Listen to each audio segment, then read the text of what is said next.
아버지 죄송합니다. 제가 드리고 싶어도 이미 하나님께 고르반이라고 서약했습니다.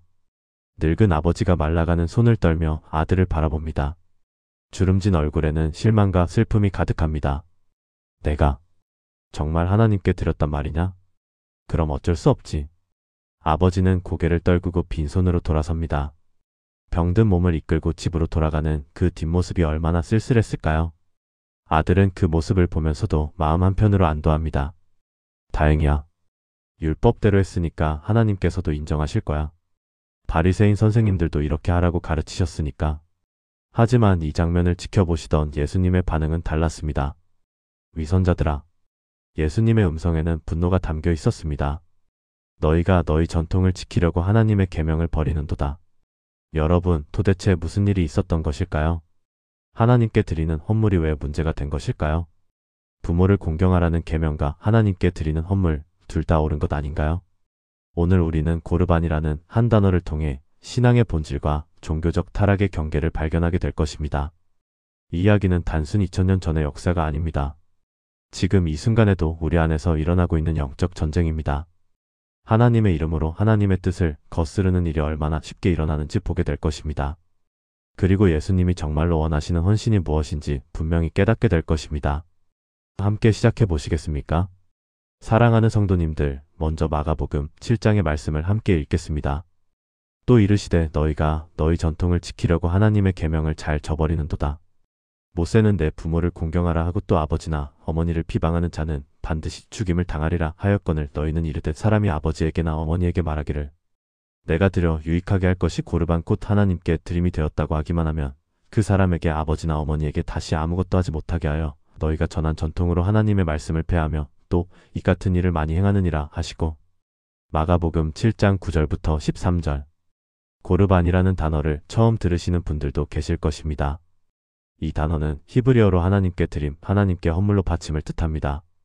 원래는 매우 거룩하고 아름다운 의미를 가진 단어였습니다. 레위기에서 하나님께 드리는 제물을 말할 때 사용되었던 용어입니다. 너희 중에 누구든지 여호와께 예물을 드리려거든. 레위기 1장 2절. 이 예물에 해당하는 히브리어가 바로 코르반, 즉 고르반입니다. 사람들이 하나님께 감사의 마음으로, 헌신의 마음으로 드리는 거룩한 서원이었습니다.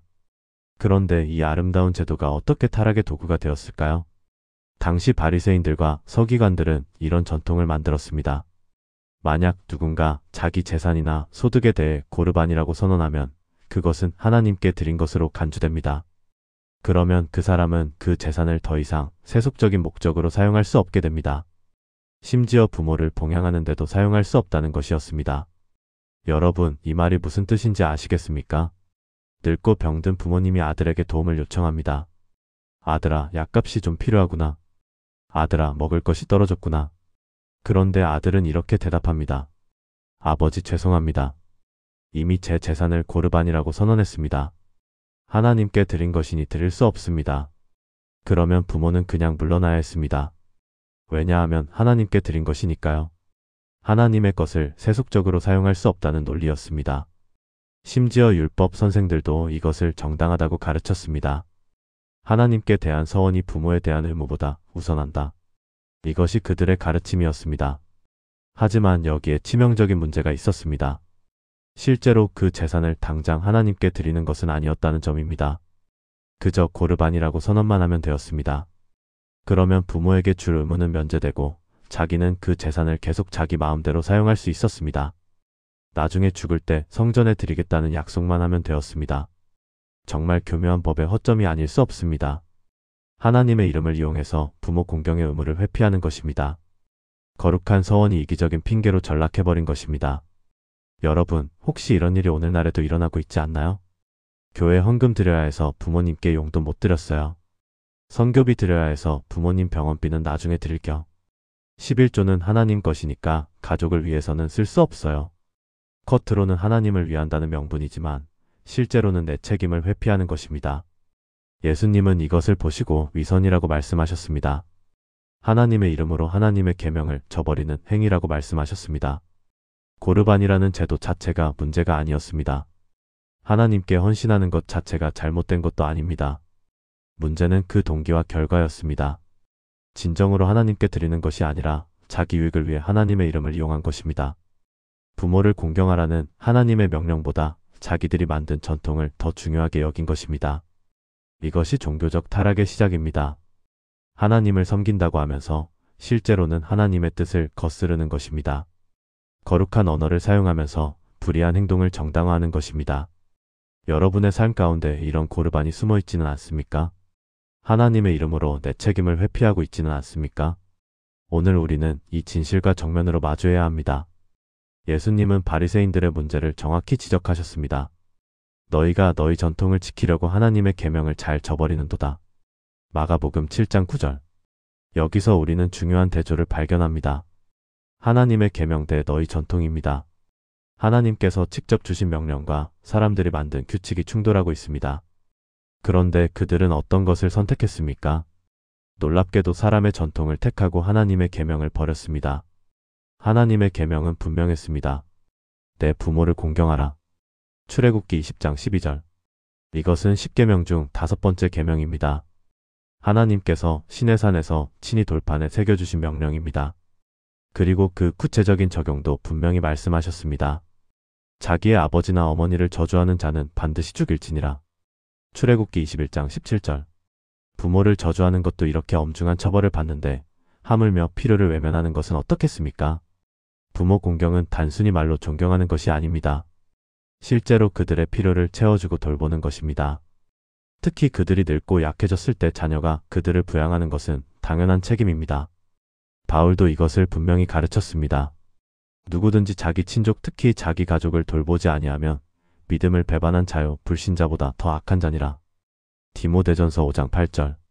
가족을 돌보지 않는 것은 믿음을 배반하는 것이라고까지 말씀하셨습니다. 불신자보다 더 악하다는 강력한 표현을 사용하셨습니다.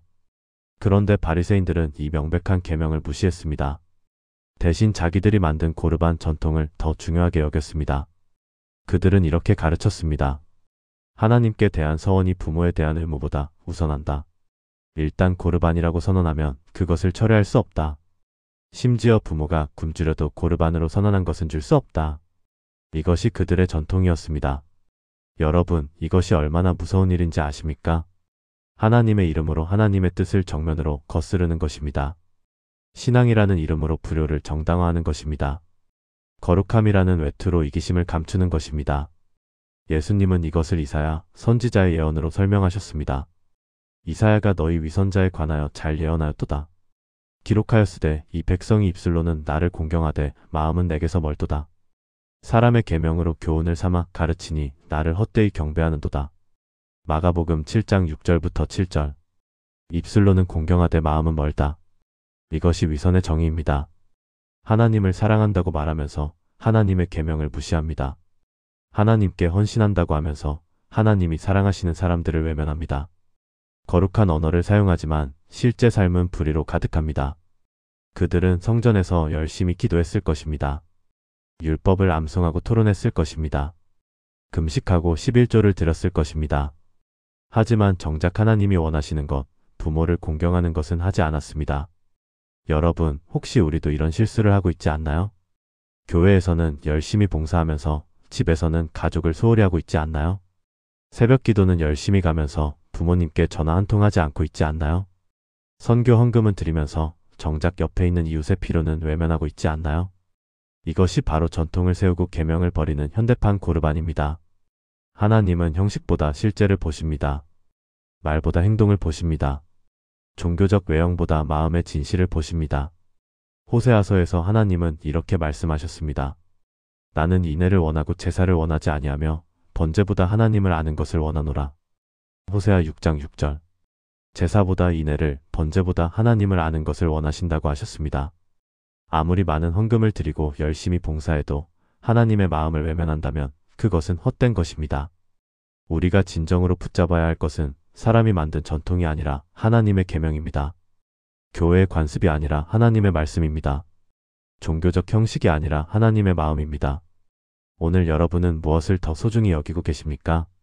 예수님의 반응에서 우리는 뭔가 특별한 것을 느낍니다. 위선자들아. 예수님은 부드럽고 온유하신 분이셨지만 이 순간만큼은 달랐습니다. 그 음성에는 분노가 담겨 있었습니다. 왜 예수님은 이렇게까지 강하게 반응하셨을까요?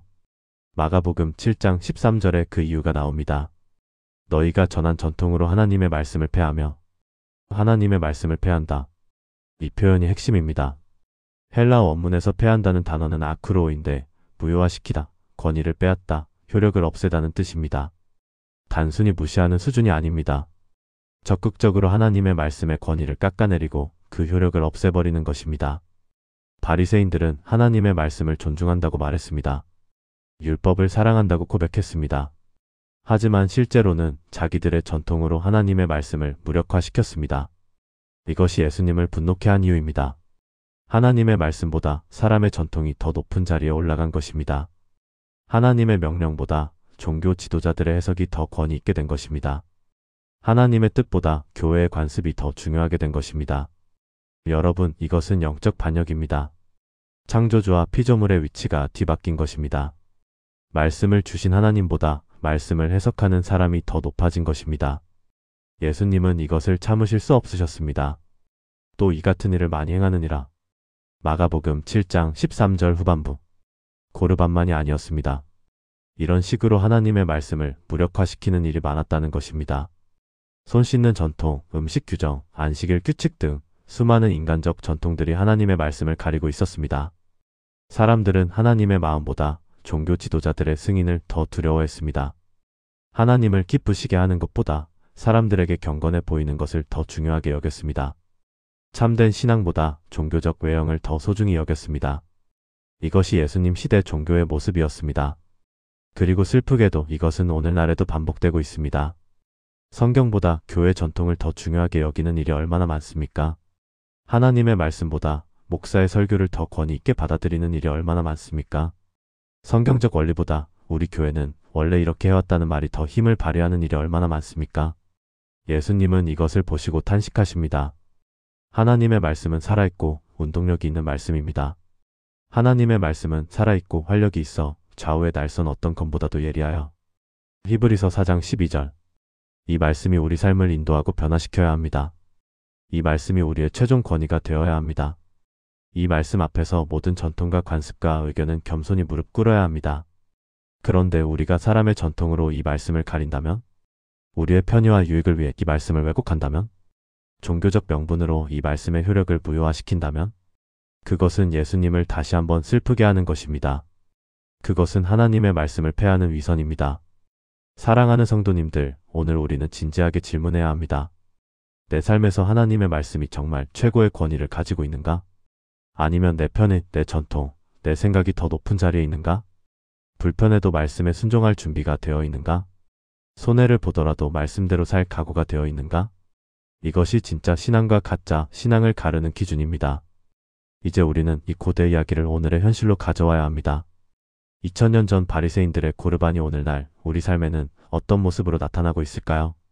첫째, 교회 봉사를 핑계로 가족을 소홀히 하는 것입니다.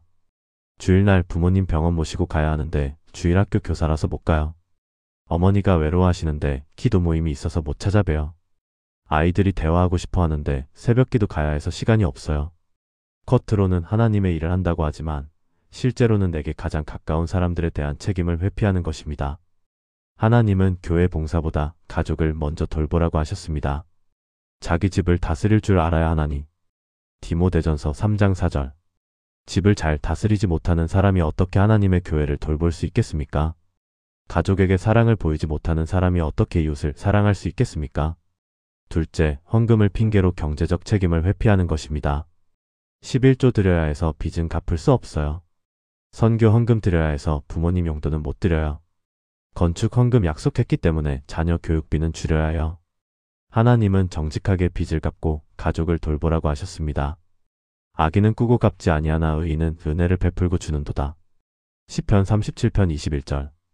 빚을 갚지 않는 것은 악인의 행동이라고 하셨습니다. 헌금보다 먼저 해야 할 책임들이 있습니다. 셋째, 신앙을 핑계로 관계를 단절하는 것입니다. 믿지 않는 가족들과는 거리를 두어야 해요. 교회 다니지 않는 친구들과는 어울릴 수 없어요. 세상 사람들과는 구별되어야 한다며 관계를 끊어요. 하지만 예수님은 정반대로 사셨습니다. 세리와 죄인들의 친구가 되셨습니다. 사마리아 여인과 대화하셨습니다. 문둥병자를 만지셨습니다. 거룩함은 세상과의 단절이 아니라 세상 속에서 빛이 되는 것입니다. 넷째, 영적 언어로 자기 이익을 포장하는 것입니다. 하나님께서 이 차를 사라고 하셨어요. 실제로는 자기가 갖고 싶었던 것. 하나님의 인도하심으로 이 집을 사게 되었어요. 실제로는 투자 목적. 하나님께서 이 직장을 그만두라고 하셨어요. 실제로는 힘들어서 도망치고 싶었던 것. 하나님의 이름을 함부로 사용하는 것은 십계명을 어기는 것입니다. 너는 내 하나님 여호와의 이름을 망령되게 부르지 말라. 출애굽기 20장 7절. 하나님의 뜻인 것처럼 포장하지만 실제로는 내 욕심을 정당화하는 것입니다. 다섯째, 은혜를 강조하며 책임을 회피하는 것입니다. 은혜로 구원받았으니까 행위는 중요하지 않아요. 하나님이 다 용서하시니까 괜찮아요. 율법주의에 빠지면 안 되니까 너무 엄격하게 살 필요 없어요.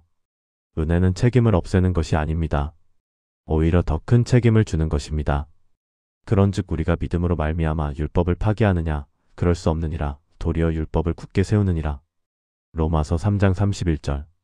은혜는 율법을 폐하는 것이 아니라 율법을 이룰 수 있게 하는 능력입니다. 여러분, 이런 모습들이 낯설지 않으신가요? 혹시 내 안에 이런 현대판 고르반이 숨어 있지 않나요? 하나님의 이름으로 하나님의 뜻을 거스르고 있지 않나요? 신앙의 언어로 내 책임을 회피하고 있지 않나요?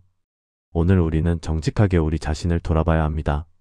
하나님은 우리의 중심을 보십니다. 말이 아니라 동기를 보십니다. 외형이 아니라 실제를 보십니다. 하나님 앞에서 정직한 사람이 됩시다. 그렇다면 하나님이 진정으로 원하시는 것은 무엇일까요? 예수님은 마태복음 23장에서 이렇게 말씀하셨습니다. 화 있을진저 외식하는 서기관들과 바리새인들이여, 너희가 박하와 회양과 근체의 11조는 들이대 율법에 더 중한 바 정의와 긍휼과 믿음은 버렸도다. 그러나 이것도 행하고 저것도 버리지 말아야 할지니라. 마태복음 23장 23절. 11조 자체가 잘못된 것은 아닙니다. 하지만 11조를 드리면서 정의와 긍휼과 믿음을 버린다면 그것은 위선입니다. 형식은 지키면서 본질을 잃어버린 것입니다. 하나님이 원하시는 것은 무엇입니까? 첫째, 마음의 진실함입니다. 여호와는 모든 마음을 감찰하시며 모든 의도를 아시나니. 역대상 28장 9절. 하나님은 우리의 모든 행동 뒤에 있는 동기를 보십니다. 아무리 좋은 일을 해도 동기가 불순하면 하나님 앞에서 가치가 없습니다. 반대로 작은 일이라도 순수한 마음으로 하면 하나님께서 크게 여기십니다. 우리는 사람들에게 보이기 위해서가 아니라 하나님을 사랑하기 때문에 섬겨야 합니다. 인정받기 위해서가 아니라 감사하는 마음으로 드려야 합니다. 의무감 때문이 아니라 기쁨으로 순종해야 합니다. 둘째, 하나님의 마음과 일치하는 것입니다.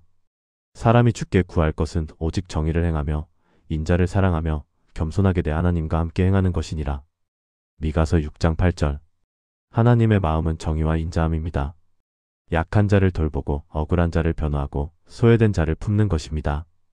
우리가 아무리 많은 헌금을 드리고 열심히 봉사해도 하나님의 마음과 멀리 있다면 그것은 의미가 없습니다. 내가 인애를 원하고 제사를 원하지 아니하며. 호세아 6장 6절. 하나님은 제사보다 인애를 원하십니다.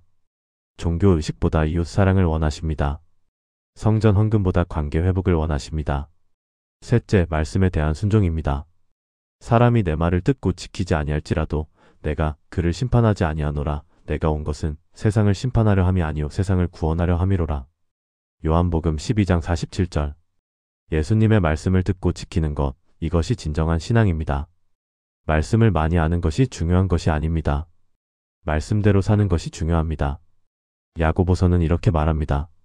너희는 말씀을 행하는 자가 되고 듣기만 하여 자신을 속이는 자가 되지 말라. 야고보서 1장 22절. 말씀을 듣고도 행하지 않으면 자신을 속이는 것입니다. 많이 알면서 실천하지 않는 것은 위선입니다.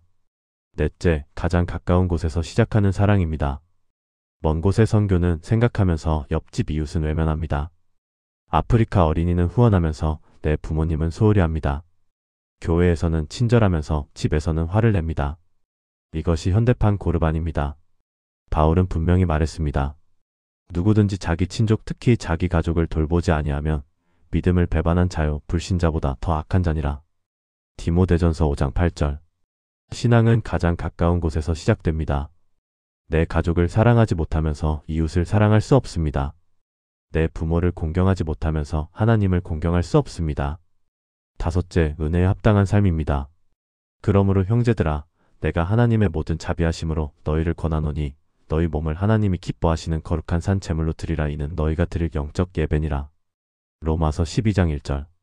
진정한 헌신은 내 몸을 산 제물로 드리는 것입니다. 일요일 2시간만 하나님께 드리는 것이 아닙니다. 내 인생 전체를 하나님께 드리는 것입니다. 내 시간, 내 재능, 내 재정, 내 관계 모든 것을 하나님의 뜻에 맞추는 것입니다. 이것이 살아있는 제사입니다. 이것이 영적 예배입니다. 형식적인 종교 행위가 아니라 삶 전체가 예배가 되는 것입니다. 사랑하는 성도님들, 이것이 하나님이 원하시는 참된 헌신입니다. 고르반이라고 선언만 하는 것이 아니라 실제로 하나님께 드리는 것입니다. 하나님의 이름을 이용하는 것이 아니라 하나님의 마음을 실천하는 것입니다. 종교적 외형을 갖추는 것이 아니라 진실한 관계를 맺는 것입니다. 오늘부터 우리의 신앙을 점검해 봅시다. 내가 하나님께 드린다고 하는 것들이 정말 하나님이 원하시는 것인가? 아니면 내 책임을 회피하기 위한 핑계는 아닌가? 하나님의 이름으로 하나님의 뜻을 거스르고 있지는 않은가? 정직하게 답하고 용기 있게 변화합시다. 사랑하는 성도님들, 오늘 우리는 고르반이라는 작은 단어를 통해 큰 진리를 발견했습니다. 하나님께 드린다는 거룩한 선언이 어떻게 불효의 핑계가 되었는지 보았습니다. 신앙의 언어가 어떻게 책임 회피의 도구가 되었는지 깨달았습니다. 종교적 열심이 어떻게 하나님의 뜻을 가릴 수 있는지 배웠습니다. 예수님은 이것을 보시고 위선이라고 말씀하셨습니다. 바리새인들은 하나님을 사랑한다고 고백했지만 실제로는 자기를 사랑했습니다. 부모를 공경하라는 하나님의 계명보다 자기들이 만든 전통을 더 중요하게 여겼습니다. 하나님의 이름을 이용해서 하나님의 뜻을 거슬렀습니다. 오늘 우리는 어떻습니까? 교회에서는 열심히 봉사하면서 집에서는 가족을 소홀히 하고 있지 않나요? 헌금은 많이 드리면서 빚은 갚지 않고 있지 않나요? 영적인 언어를 사용하면서 실제로는 내 욕심을 따르고 있지 않나요? 하나님은 우리의 중심을 보십니다. 형식이 아니라 실제를 원하십니다. 말이 아니라 행동을 보십니다. 종교적 외형이 아니라 진실한 관계를 원하십니다. 이제 우리는 선택해야 합니다. 계속해서 현대판 고르반을 붙잡고 살 것인가? 아니면 하나님이 진정 원하시는 삶을 살 것인가? 형식적인 신앙생활로 만족할 것인가? 아니면 삶 전체가 예배가 되는 참된 헌신을 할 것인가? 오늘 이 말씀이 여러분의 마음에 깊이 새겨지기를 바랍니다. 고르반이라는 거룩한 언어 뒤에 숨은 불의를 과감히 버리십시오. 하나님의 이름으로 자기 유익을 구하는 위선에서 벗어나십시오. 대신 하나님의 마음을 품고 하나님의 뜻을 실천하며 하나님의 말씀에 순종하는 참된 신자가 되십시오. 가장 가까운 곳에서부터 사랑을 시작하십시오. 부모를 공경하고 가족을 돌보고 이웃을 섬기십시오. 이것이 하나님이 원하시는 진정한 예배입니다. 이것이 하나님이 기뻐하시는 헌신입니다. 여러분의 삶이 입술의 고백과 마음의 진실이 일치하는 아름다운 신앙이 되기를 축복합니다. 종교적 외형이 아니라 하나님과의 진실한 관계 속에서 날마다 자라가기를 축복합니다. 하나님의 말씀이 여러분의 삶을 인도하고 변화시키는 능력이 되기를 기도합니다. 긍휼의 하나님, 오늘 이 시간 주님 앞에 나옵니다. 저희의 연약함과 위선을 아시는 주님께 솔직하게 고백합니다. 주님, 오늘 말씀을 통해 저희 안에 숨겨진 현대판 고르반을 보았습니다. 거룩한 언어로 포장된 불의를 신앙의 이름으로 정당화된 이기심을 보았습니다. 주님의 이름을 부르면서도 주님의 마음에서 멀리 떨어져 있었던 저희를 용서해 주옵소서. 하나님 아버지, 저희가 얼마나 많은 핑계를 만들어 왔는지 고백합니다. 교회 봉사가 바빠서 가족을 소홀히 했습니다. 새벽 기도가 있어서 부모님과 대화할 시간이 없다고 했습니다. 헌금 드려야 해서 빚은 갚지 못했고 선교비 드려야 해서 부모님 용돈은 못 드렸습니다. 주님, 이 모든 것이 바리새인들의 고르반과 무엇이 다릅니까? 하나님의 이름으로 하나님의 계명을 거스른 것이 아닙니까? 거룩한 명분으로 불의를 덮은 것이 아닙니까? 주님, 저희의 위선을 용서해 주옵소서. 의로우신 하나님, 저희가 얼마나 형식에 갇혀 있었는지 깨닫습니다. 주일 성수는 철저히 지키면서 부모님 병원 모시는 일은 미뤘습니다. 11조는 정확히 드리면서 약속한 돈은 갚지 않았습니다. 금식 기도는 열심히 하면서 가족에게는 차갑게 대했습니다. 새벽 기도는 빠지지 않으면서 부모님께 전화 한 통 하지 않았습니다. 주님, 이것이 바로 예수님께서 책망하신 위선이 아닙니까? 입술로는 주님을 공경하되 마음은 멀리 있던 바리새인의 모습이 아닙니까? 주님, 형식에 갇힌 저희의 신앙을 회개합니다. 사랑의 하나님, 저희가 주님의 마음을 오해했습니다. 주님께서 원하시는 것은 종교적 외형이 아니라 진실한 마음이었습니다. 많은 헌금이 아니라 이웃을 향한 인애였습니다.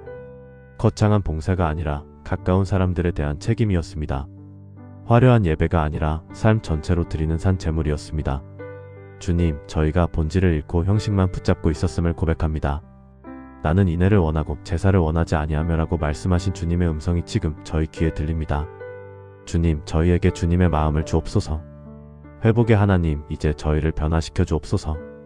무너진 가족관계를 회복하게 하시고 소홀히 했던 부모님을 다시 섬기게 하옵소서. 미뤄왔던 책임들을 감당할 수 있는 용기를 주시고 외면했던 이웃들을 돌아볼 수 있는 사랑을 주옵소서. 주님, 저희가 가장 가까운 곳에서부터 주님의 사랑을 실천하게 하옵소서. 내 가족을 사랑하지 못하면서 어떻게 이웃을 사랑할 수 있겠습니까? 내 부모를 공경하지 못하면서 어떻게 하나님을 공경할 수 있겠습니까? 주님, 저희의 신앙이 집에서부터 시작되게 하옵소서. 진리의 하나님, 저희에게 말씀에 대한 순종을 가르쳐 주옵소서. 사람의 전통이 아니라 하나님의 말씀을 따르게 하옵소서. 교회의 관습이 아니라 성경의 원리를 붙잡게 하옵소서. 종교 지도자의 해석이 아니라 하나님의 음성을 듣게 하옵소서. 주님, 저희가 말씀을 듣기만 하는 자가 아니라 행하는 자가 되게 하옵소서. 불편해도 말씀에 순종하고 손해를 보더라도 말씀대로 살고 어려워도 말씀을 붙잡는 신실한 제자가 되게 하옵소서. 거룩하신 하나님, 저희의 동기를 정결케 하옵소서. 사람들에게 보이기 위해서가 아니라 주님을 사랑하기 때문에 섬기게 하옵소서. 인정받기 위해서가 아니라 감사하는 마음으로 드리게 하옵소서. 의무감 때문이 아니라 기쁨으로 순종하게 하옵소서. 주님, 저희의 모든 행동 뒤에 있는 동기를 주님께서 보고 계심을 기억하게 하옵소서. 겉으로 드러나는 것이 아니라 중심을 보시는 주님 앞에서 정직한 사람이 되게 하옵소서. 은혜의 하나님, 저희에게 새로운 시작을 허락하여 주옵소서. 오늘부터 저희의 삶이 달라지게 하옵소서. 오늘부터 부모님께 더 자주 연락하고 더 따뜻하게 대하게 하옵소서. 오늘부터 가족과 더 많은 시간을 보내고 더 깊이 대화하게 하옵소서. 오늘부터 미뤄왔던 빚을 갚고 소홀히 했던 책임을 감당하게 하옵소서. 오늘부터 형식적인 신앙에서 벗어나 진실한 헌신을 하게 하옵소서. 주님, 저희의 삶 전체가 주님께 드리는 산 제물이 되게 하옵소서. 신실하신 하나님, 저희를 끝까지 인도하여 주옵소서. 변화하겠다는 결심만으로 끝나지 않게 하시고 실제로 변화된 삶을 살게 하옵소서. 처음에 열정만 있다가 식어지지 않게 하시고 날마다 새롭게 주님을 따르게 하옵소서. 어려움이 와도 포기하지 않게 하시고 넘어져도 다시 일어서게 하옵소서. 주님, 저희가 주님의 말씀 위에 굳게 서서 흔들리지 않는 믿음의 사람이 되게 하옵소서. 사랑하는 주님, 이 기도를 주 예수 그리스도의 이름으로 드립니다. 오늘 이 말씀을 듣는 모든 이들의 삶의 변화가 일어나게 하옵소서. 위선에서 진실로, 형식에서 본질로, 자기중심에서 하나님 중심으로 나아가게 하옵소서. 고르반이라는 거룩한 핑계 뒤에 숨지 않고 주님이 원하시는 참된 헌신을 하게 하옵소서. 주님, 저희의 입술의 고백과 삶의 실제가 일치하는 아름다운 신자가 되게 하옵소서. 이 모든 기도를 우리 주 예수 그리스도의 이름으로 기도드립니다. 아멘.